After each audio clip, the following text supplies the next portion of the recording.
गुरुदेव श्री विद्यासागर जी, समय सागर जी, गुना में विराजमान पूज्य योग सागर जी सहित 3,9 करोड़ मुनिराजों की खुशियाँ अपरंपार है, आनंद अपार है। आओ हमरे योग सागर जी, तुमरी जय जयकार है। आओ हमरे योग सागर जी, हो रही जय जयकार है। आज वैसे भी बहुत खुशी का दिन है। आज हस्तिनापुर में 1008 कुंथुनाथ भगवान का गर्भ कल्याणक मनाया गया होगा। धन्य है वह नगरी जहाँ पर 17वें तीर्थंकर कुंथनाथ स्वामी का गर्भ कल्याणक का महामहोत्सव मनाया होगा। लेकिन गुना भी उस नगरी से कम इसलिए नहीं है कि महातपस्वी परम पूज्य योग सागर जी महाराज जैसे महान संत का चातुर्मास संग सहित हो रहा है। बोलो कुंथनाथ भगवान की। आज हमारे बीच बहुत सारे श्रेष्ठीगण गुना में पधारे हैं। हम उनका हार्दिक स्वागत और अभिनंदन करते हैं। गुना के ही दामान आदरणीय श्री PL बेनाड़ा साहब आगरा से हमारे बीच पधारे हैं। मैं चाहता हूँ हमारी दीदी जी श्रीमती पांड्या, जो कि श्रीमती बेनाड़ा हो गई हैं, वह भी यहाँ पर आएंगी। आदरणीय महावीर कुमार जी पांड्या जी कृपया पधारें, श्रीफल चढ़ा करके आशीर्वाद प्राप्त करेंगे और आचार्य महाराज के क्षेत्र के समक्ष दीप प्रज्वलन करने का सौभाग्य प्राप्त करेंगे। इसी क्रम में श्रीमती पद्मा देवी जी, जो कि व्रती हैं, doctor Neeraj ji, doctor PC Jain साहब का परिवार कृपया आएँ, श्रीफल चढ़ा करके आशीर्वाद प्राप्त करें। वह भी पूज्य 1108 आचार्य महाराज के क्षेत्र के समक्ष दीप प्रज्वलन करने का सौभाग्य प्राप्त करेंगे। कृपया पधारें, उनके सम्मान में जोरदार तालियां बजाइएगा। मुझे याद आ रहा है जब वर्ष 16 में पूज्य ज्येष्ठ और श्रेष्ठ समय सागर जी महाराज का गुना में उनके सानिध्य में जब पंच कल्याणक हुआ था, तो आदरणीय बेनाड़ा जी ने वहाँ का ध्वजारोहण करने का सौभाग्य प्राप्त किया था और वह कार्यक्रम 81 पिछियों के साथ आनंद संपन्न हुआ था। कृपया पधारेंगे और पधार कर दीप प्रज्वलन करने का सौभाग्य प्राप्त करेंगे। इसी क्रम में श्री राजेंद्र कुमार जी, सौरभ जी जैन, श्रीमती सुमन जी, समस्त साड़ी सम्राट धरनौदा परिवार, जिसके परिवार से सबसे बड़ा कलश स्थापित करने का जिन्होंने सौभाग्य प्राप्त किया है, उसी परिवार से प्रतिभा स्थली के लिए 2,51,000 रुपये की राशि में एक कलश स्थापित करने की स्वीकृति हमें प्रदान की है। यदि उस परिवार से यहाँ पर कोई हो तो कृपया पधारेंगे। इसी क्रम में न केवल गुना, ललितपुर से भी मामा भांजा परिवार से 1,08,000 रुपये की राशि में एक कलश स्थापित करने की हमें स्वीकृति प्राप्त हुई है। जोरदार तालियां बजाइए। एवं 21,000 रुपये की राशि में पठार मोहल्ला परिवार से भी हमें स्वीकृति प्रदान हुई है। सभी के सम्मान में जोरदार तालियां बजाइए। बजी हस्तिनापुर में बधाई, बजी गुना नगर में बधाई, बजी हस्तिनापुर में बधाई की नगरी में कि गर्भ में कुंथु आए, कि नगरी में कुंथु आए। महावीर जी शास्त्र दान करने का भी सौभाग्य परिवार दोनों प्राप्त करेंगे। आदरणीय PL बेनाड़ा साहब का परिवार, पांड्या जी एवं डॉक्टर नीरज जी जैन, श्रीमती पद्मा देवी जी, बहुत सौभाग्य के क्षण हैं। हम सब इनके करतल ध्वनि से अनुमोदना करते हैं। और जिनवाणी मोक्ष न सैनी है, जिनवाणी पढ़ो सुनो ध्याओ, जिनवाणी पढ़ो सुनो ध्याओ, जिनवाणी हे मोक्ष न सैनी है, जिनवाणी, जिनवाणी मोक्ष न सैनी है, जिनवाणी। बोलो द्वादशांग जिनवाणी माता की। आदरणीय बेनाड़ा जी परिवार की ओर से भी एक अमृत वर्षा योग कलश 21,000 रुपये की राशि में स्थापित करने की स्वीकृति हमें प्रदान हुई है। जोरदार तालियां बजाइए उनकी पावन पुण्य की सराहना में। चलते हैं हमारे समक्ष विराजमान हैं पूज्य मुनि श्री निर्भीक सागर जी महाराज। वास्तव में पूज्य योग सागर जी महाराज के संग में सभी मुनिराज निरंतर हमें कार्तिकीय अनुप्रेक्षा ग्रंथ के माध्यम से ज्ञान अर्जित करा रहे हैं। कल पूज्य महाराज श्री ने असरण भावना 22वीं गाथा के माध्यम से हमें पुण्य अर्जित कराने का शुभारंभ किया था। पूज्य महाराज श्री के चरणों में नमोस्तु अर्पित करते प्रार्थना करते हैं अगली गाथा के माध्यम से हमें पुण्य अर्जित कराने की कृपा करें। नमोस्तु नमोस्तु नमोस्तु।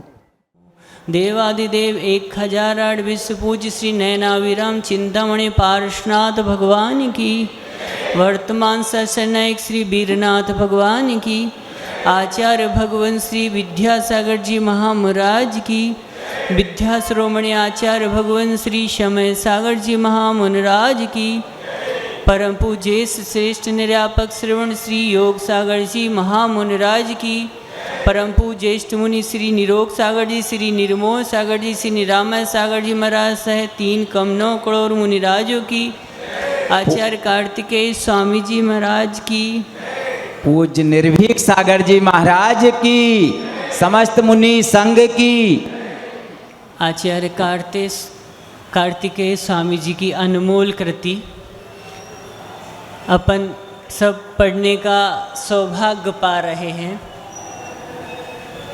गुरु भगवान हमेशा कहा करते थे, जिस प्रकार भोजन के पश्चात सौंफ सुपारी लौंग इलायची आदि अपन लिया करते हैं, इसका उद्देश्य मॉनिटरिंग करने का है। माने हम कहना चाह रहे हैं कि जिसके माध्यम से 12 भावना रूपी गुरुजी कहा करते थे, ये सौंफ सुपारी और इलायची की तरह है, जो अपना क्या करे अच्छे से पाचन कर दे। माने 12 भावनाओं के बारे में आचार्य महाराज कहते थे कि हमें निरंतर चिंतन करते रहना चाहिए और निरंतर चिंतन से हमारा वैराग्य पुष्ट होगा, बलिष्ठ होगा और हमें हेय और उपादेय का भान हो जाएगा। और आखिर में ये सब हम जान के माने सत्य असत्य की हमारी एक खोज बहुत अच्छे से हो जाएगी और हम बहुत अच्छे से इसकी पहचान भी कर सकेंगे। और एक अच्छा इंसान बनने के लिए वह नहीं होता जो बुरा नहीं करता, लेकिन वह भी होता है जो सदैव अच्छा करने का सतत प्रयास करता है। इसलिए वो कहा करते थे कि हमें निरंतर 12 भावनाओं का चिंतन करना चाहिए, मनन करना चाहिए, ये हमारा वैराग्य पुष्ट करेगा। अब अपन आगे चलते हैं। दूसरे नंबर पे अपन असरण अनुपेक्षा चल रही है। 25 नंबर तक तो कल हो चुकी थी, आज 26 नंबर पढ़ना है। अहि बलियो वीरौदो मरण बियो ना दी सदे को भी रख जंतु भी सया रख प्यारे हिम विभेम। यहाँ पर आचार्य महाराज कहते हैं, चूँकि ये प्राकृत में है, उन्होंने संस्कृत में जो टीका हुई है, अति बलिष्ठा अति रोद्धा मरण बिरीना का दृश्यते का अपि, माने अत्यंत बलवान भयानक और रक्षा के अनेक उपायों से सुसज्जित व्यक्ति भी रक्षी जंतु भी सया, माने रक्ष्यमाणा अपि सदा रक्षा पिकारे विविधई, माने सदा सुरक्षित होते हुए भी कोई ऐसा दृष्टिगोचर नहीं होता कि जिसका मरण ना हुआ हो। माने ये अंतिम सत्य है, मरण तो जन्म हुआ है तो मरण निश्चित है। कोई भी यहाँ स्थायित्व लेके नहीं आया, जिसे बोल सकते कि अजर अमर अविनाशी। कोई स्थायित्व तो लेके नहीं है, एक ना एक दिन उसका मरण निश्चित है। जैसे अपन देखते हैं कि तीर्थंकर भगवान के बारे में कि परमोदरिक शरीर होने के पश्चात भी यद्यपि उनका मरण नहीं होता, वो तो निर्माण को प्राप्त होते और क्या होता, कपूर की भांति उड़ जाता शरीर। तो माने उनको भी एक न एक दिन यहाँ से जाना होता है। फिर आगे चलते हैं। कोपी नरा सुरोवा न दृश्यते न विलयुक्यते क्रीदृशा मरण विहीना मृत्यु रहिता। तो यहाँ बताया गया है कि कोई कितना भी बलशाली हो, कितना भी साहसिक हो, बलवान हो, कितना भी भयानक क्रुद्ध हो या विकराल शरीर वाला हो, और सदा अपनी रक्षा के लिए वह नाना प्रकार के यत्न करता है, और यत्न करने के पश्चात भी अति बलिष्ठा सतबल सहस्त्र बल लक्ष्य बल कोटि बलादि शक्ति युक्ता अपि शब्दात न केवलम निर्बला।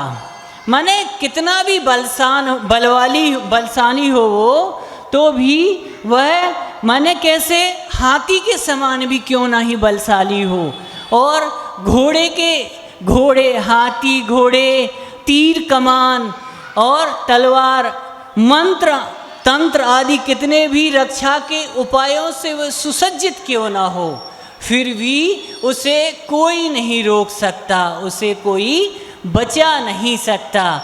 जैसे अपनों ने पिछले समय में देखा होगा कि अनेक महानेताओं के जो नेता गण रहते हैं, इनकी रक्षा के लिए अनेकों सुरक्षा चक्र रहता है, और उस सुरक्षा चक्र में कभी कभी ऐसी स्थिति बन जाती कि वह सुरक्षा गार्ड ही उन पर हमला कर देते। जैसे उदाहरण में अपन ले सकते हैं, बहुत प्रत्यक्ष से देखा होगा आप सब जो बुजुर्ग हैं इंदिरा जी का। तो मैंने क्या है कि जो रक्षा करने वाले हैं वो ही भक्षक बन जाते, माने कोई स्थायित्व तो लेके नहीं है। ये बात बिल्कुल सत्य है, आज नहीं तो कल अंत सुनिश्चित है। अतः हमें ऐसे उपायों से बचने का हम प्रयास तो करते हैं, लेकिन हम बच नहीं पाते। रोध भयानक पुनः कथम भूता, माने फिर भी कौन सदा सर्वदा रक्षमाणोपि अपि शब्दार्थ अरक्षमाणोपि। कितना भी प्रयास कर ले, कितनी भी सुरक्षा कर ले मंत्र तंत्रों के माध्यम से भी, लेकिन यह संभव नहीं। विविधई अनेका रक्षा प्रकारे प्रतिपालन भेदई, माने उनको भी भेद करके भी। जैसे एक बार की बात है, हमने सुना था कि वैज्ञानिकों ने बहुत रिसर्च की कि हम मृत्यु को रोक सके, मृत्यु दर हम कैसे माने कम करने का उनने प्रयास तो किया, लेकिन मृत्यु को रोक नहीं पाए। एक मरणासन व्यक्तियों पर रिसर्च चल रही थी, उन्होंने कांच की पेटिका में उन्हें बंद किया, ऊपर से खुली थी, और वो देख रहे थे जैसे जैसे पल्स डाउन होती गई और पूरा कैंपस कांच से कवर्ड था कि आखिर ये आत्मा निकलती कैसे है। और वह जब आत्मा निकली, पहले उन्होंने अपने चिकित्सा विज्ञान से प्रयास किया कि हम उसे बचा सकें, लेकिन वो सर्च करना चाहते थे कि हम आखिर देख सके ये आत्मा कैसे निकलती है। फिर भी वो सारे कैमरों से रहित रही, उसमें वह शूटिंग नहीं कर पाए और आत्मा निकल के बाहर चली गई। माने वैज्ञानिक भी इसमें असफल रहे। इसलिए हमें ऐसा प्रयास करना चाहिए 12 भावनाओं के माध्यम से कि हम घर से लेट के ना निकले, बैठ के जा सके। यानी ये थोड़े में ज़्यादा समझना है। हम जब हमारा शरीर वृद्ध अवस्था की ओर हो तो एक स्वमेव प्रयास करना चाहिए संन्यास धारण करने का। जैसे आचार्य महाराज ने व्रती श्रावक और श्राविकाओं के लिए, जो बुजुर्ग हैं उनके लिए ऐसे आश्रम की व्यवस्था की कि वह अधिक से अधिक साधना में तल्लीन रहे और साधना को वो अंगीकार करके अंतिम सत्य है वो तो स्वीकार करना ही पड़ेगा, चाहे हम हो या आप हो। इसलिए वो चीज़ जो उन्होंने कही आचार्य महाराज ने कि कहीं ना कहीं अपन को कोशिश करना चाहिए 12 भावनाओं को आत्मसात करके कैसे अपन गृह त्यागी बन सके। अपन अगली भावना की ओर चलते हैं। एवं पच्छन्तो बिय हुए गह भूए पिसाए जोइणी जखम शरणम मरणई मूढ़ो सुगाड़ मिच्छत भावादो। यहाँ आचार्य भगवान कहते हैं एवं पच्छन्नपि खलु ग्रहभूत पिशाच योगिनी यक्षम। क्या कहते हैं कि ऐसा देखते हुए भी मूढ़ जीव प्रबल, कैसे माने मिथ्यात्व के प्रभाव से शरणम मड़ई मूढ़ो सुगाड़ मिच्छत भावादो। माने शरणम मन्यते मूढ़ा अगाढ़ मिथ्यात्व भावात। उनका कहना है कि कितना भी प्रयास कर ले, मिथ्यात्व के प्रभाव से ग्रह भूत पिशाच योगिनी और राक्षस को भी शरण मान लेता। माने तंत्र मंत्र आदि जो क्रियाएं हैं उनमें भी वह संलग्न हो जाता और बचा नहीं पाता।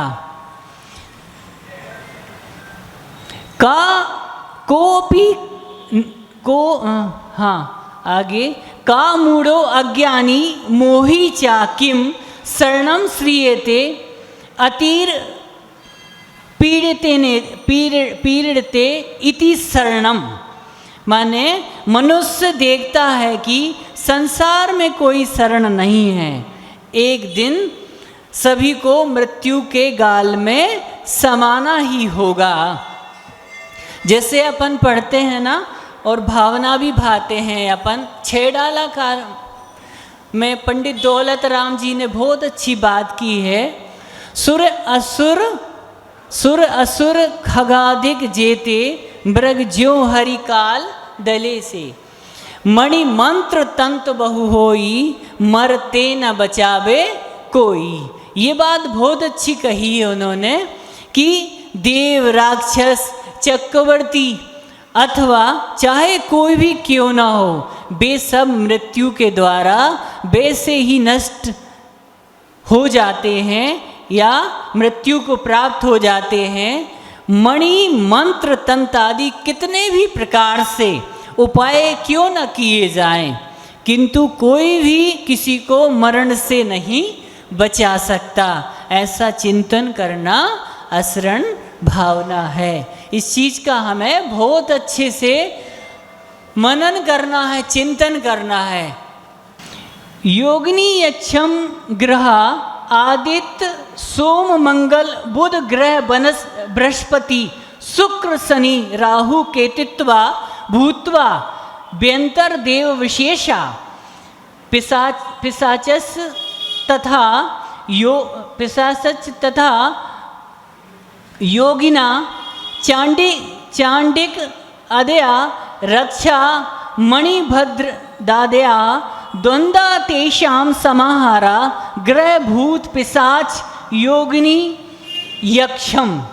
माने आचार्य महाराज ने बहुत अच्छी बात की है कि फिर भी उसकी आत्मा में मिथ्यात्व ऐसा प्रबल हो जाता है, उसकी इतनी तीव्रता से उदय होता है कि उसके प्रभाव से वह अनिष्ट के निवारण हेतु सतत प्रयास करता रहता है और वह ज्योतिष की शरण में जाता है और उसके चक्रों में भी फंस जाता है। जैसे नवग्रह हुआ करते हैं, सूर्य है, चंद्र है, मंगल है, बुध है, बृहस्पति है, शुक्र है, शनि है, राहु है और केतु, ये 9 ग्रह हुआ करते हैं और इन ग्रहों के चक्कर में फंस जाता वह ज्योतिषी के अनुसार इनके निवारण के लिए प्रयास करने लगता, लेकिन वह शरीर की असारता की ओर ध्यान नहीं देता और कितनी विपरीत परिस्थितियां हैं इस शरीर की, वह दिन प्रतिदिन क्रस होता जाता, बस इस ओर ध्यान नहीं देता। वह चाहता है कि हम इन 9 ग्रहों को बस में कर लेंगे तो हम बलिष्ठ हो जाएंगे, हष्ट पुष्ट हो जाएंगे और भूत पिशाच चंडिका आदि को माध्यम से अपने बस में करने का प्रयास करता है। ऐसे ही जैसे पूर्व आचार्यों ने बताया भी है, कैसा महामंत्र नवकार के बारे में।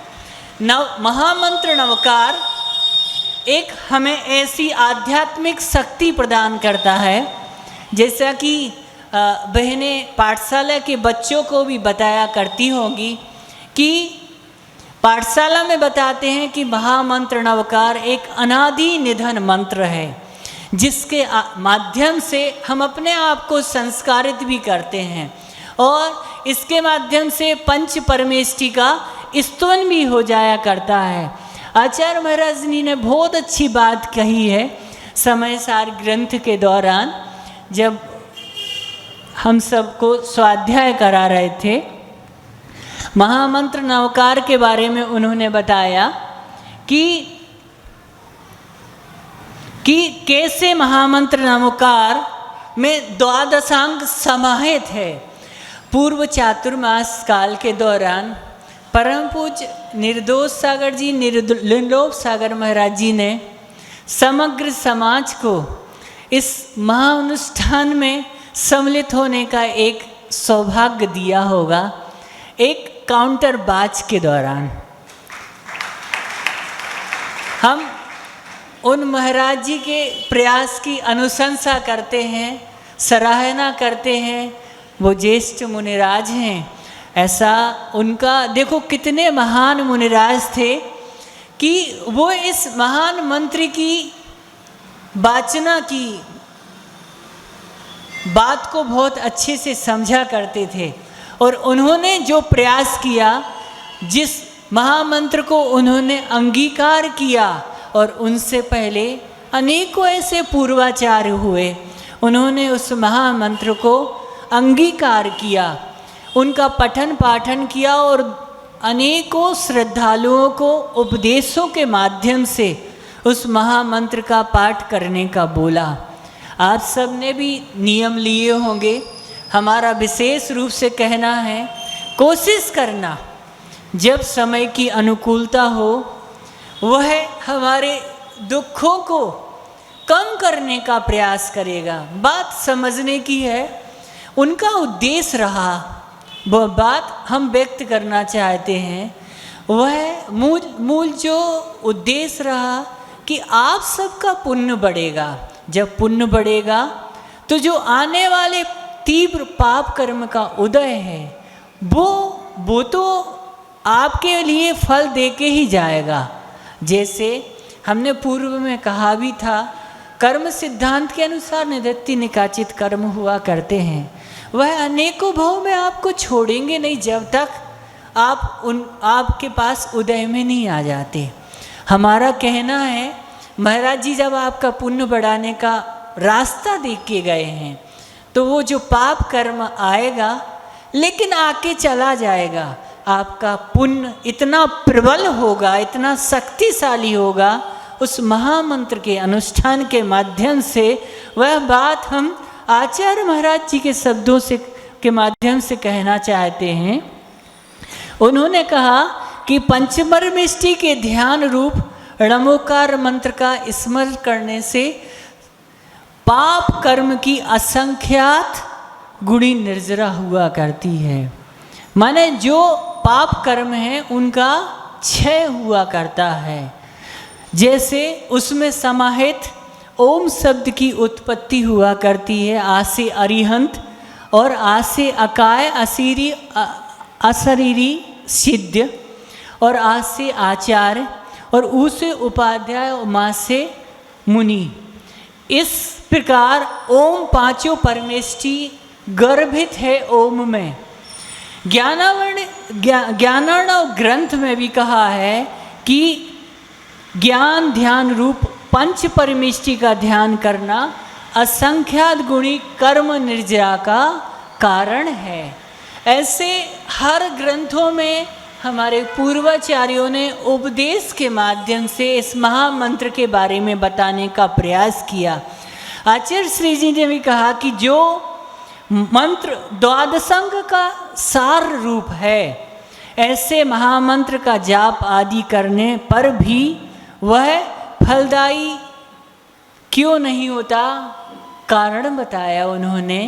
समाधान के रूप में एक बार की बात है, आचार्य श्री जी ने उदाहरण दिया कि एक बार जहर उतारने वाला व्यक्ति, जैसे बिच्छू है, सांप है आदि कोई विषैले जीव जंतुओं द्वारा काटने के पश्चात जब विष चढ़ जाता है, तो एक बार जहर उतारने वाले एक व्यक्ति से किसी ने पूछा कि जहर उतारते समय तुम कौन सा मंत्र पढ़ते हो? तो उसने कहा कि मैं महामंत्र नमोकार जो आप सभी का मंत्र है उसको पढ़ा करता हूँ।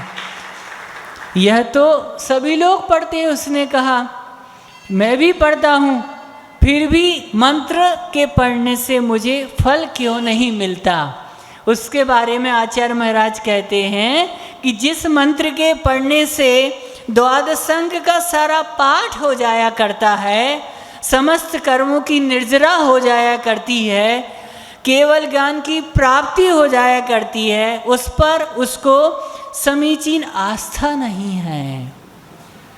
हमें अपनी आस्था, श्रद्धा, विश्वास उस मंत्र पर स्थिर करना होगा। जब स्थिर हो जाएगा तो अपने आप वह फलीभूत हो जाएगा। आप लोग सोचते हैं कि यह मंत्र तो चलता ही रहता है, तो इसे तो हम बचपन से ही पढ़ते आ रहे हैं। और छोटे बच्चे तो हमने देखा वो काउंटर बाज लिए, माने इधर उधर जाते और मंत्र में पढ़ते रहते। माने कितनी अच्छी, हर समय शुद्धोपयोग की भूमिका। कहीं भी जा रहे हैं, अपन स्कूल भी जा रहे हैं तो बच्चे हाथ में लिए हैं बाज, बाद में स्कूल में अपने बैग में रख ली। माने कितनी अच्छी बात महाराज जी के माध्यम से आप सबको सीखने मिली और बहुत अच्छी लगी। इसलिए हमें हमेशा प्रयास करते रहना चाहिए और जिससे हमारी आस्था और श्रद्धा पुष्ट हो सके और लगातार जितनी भी बार अपनी क्षमता के अनुसार अपन महामंत्र का पठन पाठन कर सके। इसलिए सतत हमें प्रयास करते रहना चाहिए। आचार्य श्री ने एक बार और एक बहुत अच्छी बात कही कि उन्होंने एक बहुत अच्छा उदाहरण भी दिया। उन्होंने बताया, गृहस्थों के लिए कहा कि यदि यह कहा जाए कि दान तप आदि का अनुष्ठान रूप शुभ भाव से बंद होता है तो फिर वह क्या करेगा? यह मेरा भी आप लोगों से प्रश्न है कि इसी प्रकार यदि मुनियों के मूल गुणों के पालन से बंद होता है तो संबर निर्जरा किससे होगी? जो कि इस प्रकार से बातें करने पर अनेक गृहस्थ व्यक्ति ऐसे क्वेश्चन किया करते हैं। तो दान पूजा तप आदि से तथा मुनियों के मूल गुण पालन से पुण्य बंध तो होता है, ये बात सही है, और संवर निर्जरा भी होती है। वे समाज को हमेशा सही दिशा, सही राह के पर ले जाने का प्रयास करते हैं और वे बताने का प्रयास करते हैं जिसके माध्यम से वह आध्यात्मिक शक्ति बढ़ सके और ध्यान की ओर आकर्षित करते हैं और महामंत्र की ओर वह उन्हें आकर्षित करते हैं जिसके माध्यम से मन को एकाग्र किया जा सके। आज विद्यार्थी भी यहाँ कुछ विराजमान हैं, बहुत कुछ तो कुछ उद्देश्य को लेके गए हुए हैं। आज चूँकि रविवार है, एक विशेष दिवस है।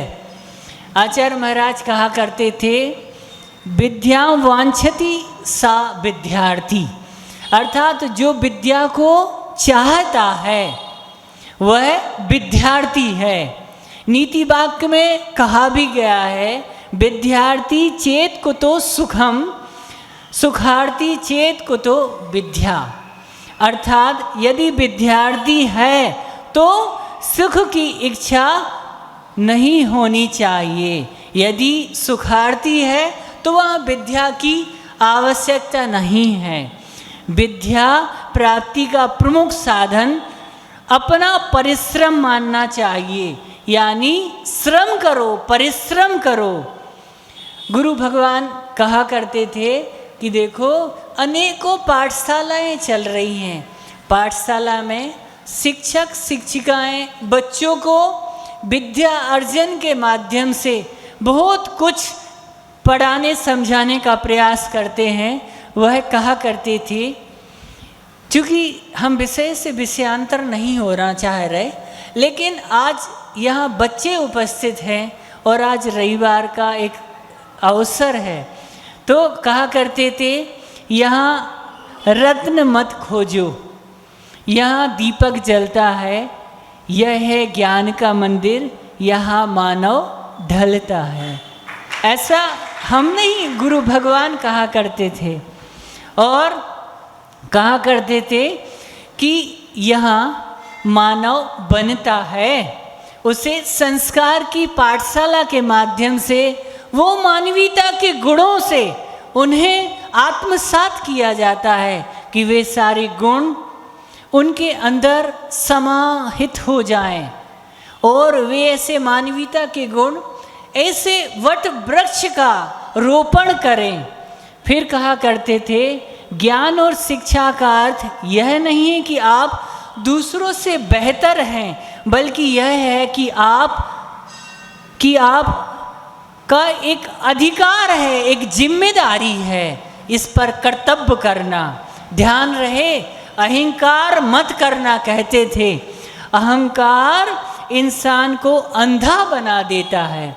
माने कितनी बड़ी बात बहुत छोटे शब्दों में बच्चों से कहा करते थे वो। तो आपके पास कुछ भी नहीं है, आप रिक्त हैं, खाली हैं, तो ध्यान रहे, पत्थर दिल नहीं बनना, बच्चों से कहा करते थे। इसलिए हमेशा ऐसे संस्कारों का बीजारोपण इस पाठशाला के माध्यम से जो मिलता है, वह संस्कार एक बेसिक पाठशाला है, आपका एक फाउंडेशन है। आप बड़े हो जाएं तो जब बड़े बड़े कॉलेजों में आप अध्ययन करने जाएंगे, बड़े बड़े शहरों में, ना वहाँ माता पिता मिलेंगे, ना ऐसे जिनेंद्र प्रभु के दर्शन का सौभाग्य मिल पाएगा। लेकिन उस अवस्था में आपको याद आएंगे अपनी शिक्षिकाओं के और शिक्षक के संस्कार। वो संस्कार क्या, आपको ऐसे संस्कार जीवन में जो नव निर्माण का कार्य कर सके, वो संस्कार। गुरुदेव हमेशा कहा करते थे, अच्छे संस्कार हमारे जीवन में उन्नति के कारक हैं। यह जो धर्म है आत्मा की एक स्वाभाविक परिणति है, उसे आत्मसात करना, अंगीकार करना। जिंदगी बहुत गंभीर है कहते थे, लेकिन हमें उसे हंसी खुशी में सीखना और लेना। बड़ी ही सहजता और सरलता के साथ रिजु बन के, कैसे रिजु बन के, एक अच्छा इंसान केवल वह नहीं जो बुरा नहीं, बल्कि वह भी होता है जो अच्छा करने का प्रयास करता है। हमें हमेशा सतत प्रयास करते रहना चाहिए, तब कहीं यह मानव की मानवीयता कहलाएगी। अपन आगे की कारिका की ओर चलते हैं। औक्षेण मरणम आउम दाउम न सक्यदे कोबी तमहा देविंदो विय मरणाउणा रख दे कोबी। माने आयु क्षण मरणम आयु दातुम न शक्नोति कापि। उन्होंने आचार्य भगवान ने कहा है, आयु के क्षय से मरण होता है और आयु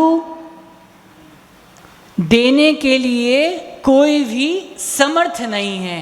कोई चाहे कि हम 5 दिन, 10 दिन, 15 दिन, जैसे आप सब जब आपके परिजन अस्वस्थ होते तो हॉस्पिटल ले जाते, उन्हें सारा उपचार कराने का प्रयास करते, डॉक्टर बोलते इम्पॉसिबल, असंभव है ये सब, फिर भी आप प्रयास करते डॉक्टर के माध्यम से, डॉक्टर साहब आप कोशिश तो करो, अरे वेंटिलेटर पर रख दो, एक कृत्रिम श्वास के माध्यम से उन्हें जीवित रखने का प्रयास करते, लेकिन कब तक? कोई नहीं बचा सकता। तमहा देविंदो भी है, मरणाऊ न रख दे को भी, तस्मात् देवेंद्र अपि न मरणात् न रक्षति कह अपि। मैंने कितनी अच्छी बात कही है।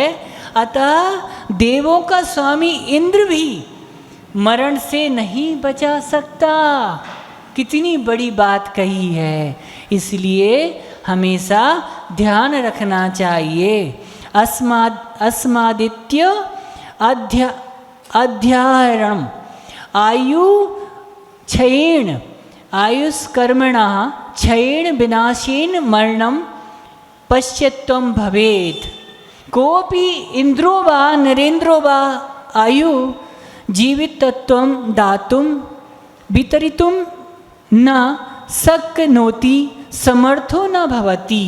कितनी अच्छी बात की है कि अभी तक ग्रंथकार यही कहते आए हैं कि मरण से कोई नहीं बचा सकता, किंतु उसका वास्तविक कारण उन्होंने बतलाने का प्रयास किया है कि यहाँ उन्होंने उसका फल बतलाया है। उनका कहना है कि आयु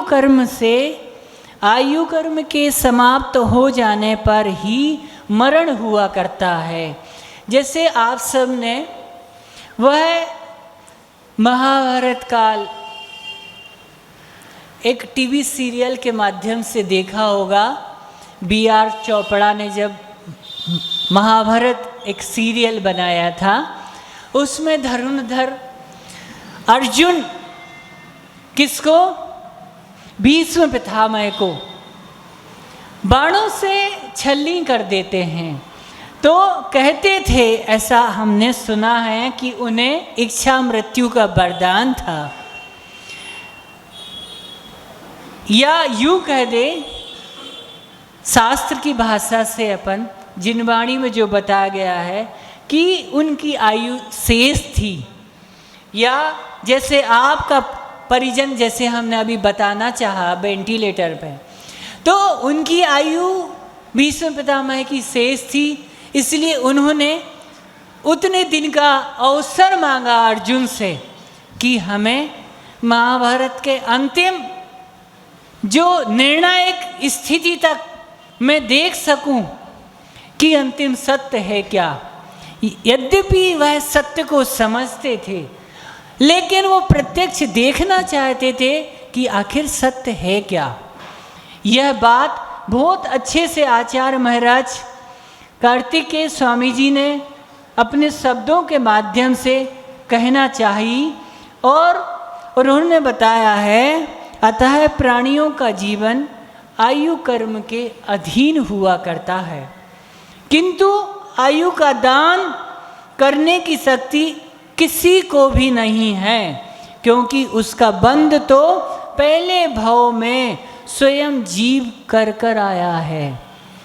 पहले भव में जिस गति में जितनी आयु बंध गई उस जीव को, आगामी भव में उस गति में जन्म लेकर जीव उतने ही समय तक ठहर सकता है, माने न कम न ज़्यादा।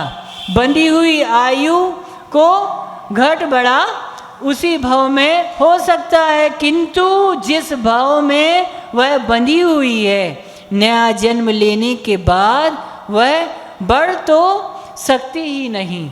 यद्यपि कुछ दिन बढ़ाने का प्रयास किया जाए तो भी संभव नहीं है, घट जरूर सकती है, किंतु घटना भी मनुष्य और त्रियंचों में ही संभव है। यह बात बहुत अच्छे से कह दी, क्योंकि इन दोनों गतियों में अकाल मरण हो सकता है, किंतु देवगति और नरक गति में अकाल मरण नहीं हो सकता।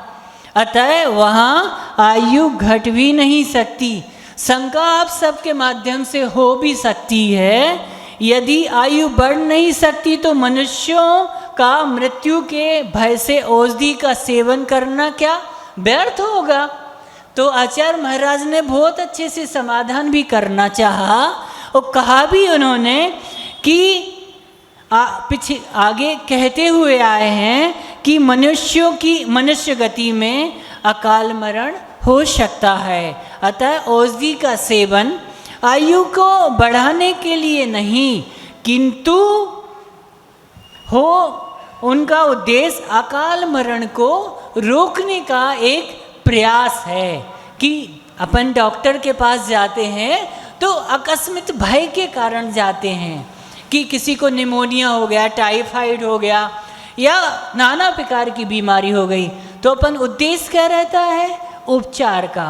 औषधि उपचार के माध्यम से हम उस रोग को रोक सके, शमन कर सके और स्वस्थ कर सके परिजन को। अतः औषधि का सेवन आयु को बढ़ाने के लिए नहीं किया जाता, किंतु उस अकाल मरण को रोकने के लिए किया जाता है। अतः मृत्यु से कोई भी नहीं बचा सकता। यह बात बहुत अच्छे से समझनी है। आज बाल अवस्था है, कल युवा अवस्था आएगी, युवा अवस्था से प्रौढ़ अवस्था आएगी और आगे के दिवस वृद्ध अवस्था आएगी। तो हम इन चारों आश्रमों के माध्यम से बहुत अच्छे से समझना है और मृत्यु को कैसे अंगीकार करना है। जैनिज्म की एक बहुत बड़ी विशेषता है, वह अन्य दर्शनों में नहीं मिलेगी। यहाँ मृत्यु महोत्सव सिखाया गया है।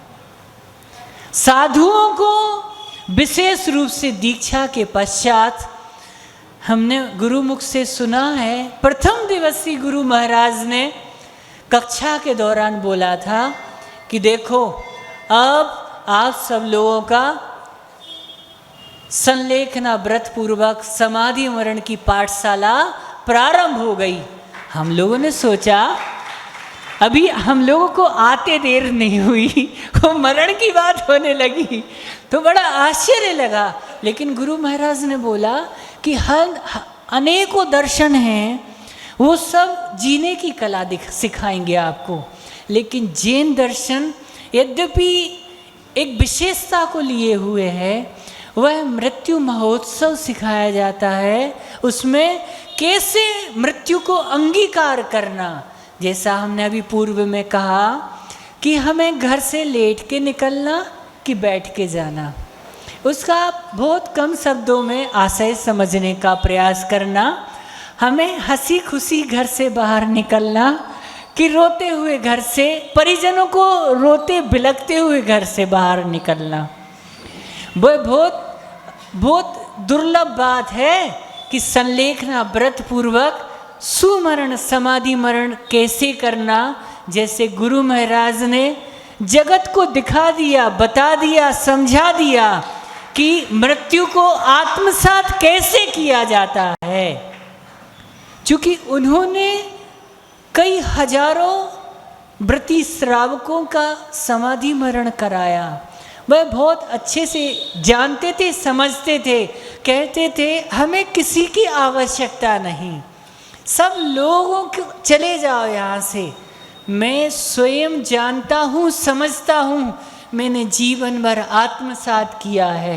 वह उन्होंने अंतिम अटल सत्य को समझने का प्रयास किया और उन्होंने अंगीकार किया और अपने मानव जीवन को सार्थक बनाया।